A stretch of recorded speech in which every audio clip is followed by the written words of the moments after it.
Getting back in the shop, this is how we started with the black wheels. All right, so we're back in the shop today. Gonna try and get the calipers back on the 993, 911. That's still waiting patiently for us to get on this. I want to give one more shout out to PNB Performance. Just did a great job on the caliper refresh, rebuild. It just looked fantastic. Provided new bleeder screws. Everything's gonna look great. And so also bought new caliper bolts. I generally use Pelican parts. I think they have a great website and always usually very helpful customer service. So you're gonna need two sizes. These are gonna go in the front and these for the rear. I did also get a 4-pack of the anti-squeal or brake dampeners. And of course brake fluid. And PNB also provided new caps that go on the bleeder screws. So I think we're pretty much ready to go. All right, so we're going into the going back together phase. I got the brake pads back in. I went ahead and put the pads in with the anti-squeal spec pads in to the caliper, and then mounted the caliper up on the brakes. Just have some cardboard underneath you. Don't get your floor all full of brake fluid. You know, by the time you take the cap off of your brake line and get it threaded in, it's going to be leaking pretty good, especially in the front. All right. And then I just loose fitted the caliper bolts for now, just finger tight, and gonna move on to the rest of the car. All right, since this is a DIY for kind of garage mechanics,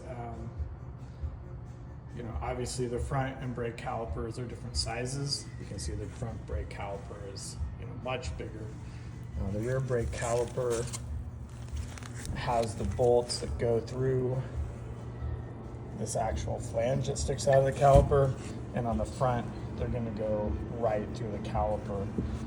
I don't think you could probably put these on in the wrong spot. I'm sure if you tried hard enough you could, but you know, an actual mechanic told me one time, you know, if it's not going together well, check what you're doing, and you know, it's all made to fit together, so it should slide together. Get everything finger tight, check it out before you go torquing things down and messing things up.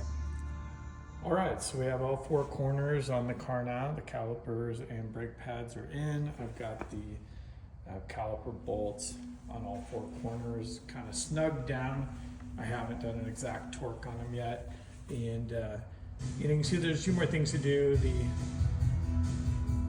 Get the brake pads in there correctly, but yeah, looking good. One mistake not to make, don't forget to put the rubber cap in on the bleeder screw before you get the caliper on the car, because that makes a big time to bleed the brakes. Get some good brake fluid up in every caliper, get any air out of the line.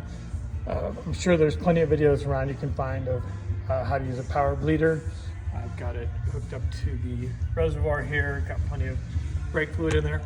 One problem I'm having, I don't know if you can see it, this plastic cap isn't sealing perfectly to my reservoir, so I'm losing a little bit of pressure there, but that's really no problem. I don't think you need to use a ton of pressure. I'm generally using between 10 and 15. I think that's probably enough. And you know, basically you're just going to come over. I've got a simple cup on mine. Use your 10 millimeter. Just crack that open just enough.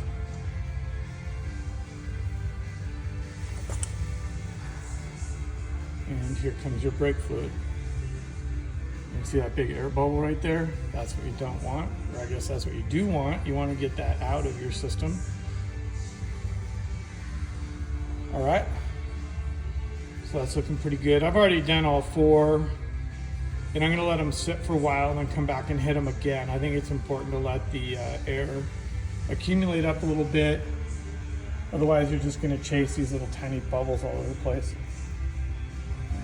Okay, get that good and tight, and done with the All right, you gotta take a break every now and then. This is my break spot. Guy who does pretty good burritos just down the street from my warehouse where the cars are. So yeah, time for a break, and then we'll go back, leave the brakes again one more time, and throw the wheels on, see what happens. And this is how things ended with the refinished wheels and refinished calipers. Everything looking great, and great project for the winter months.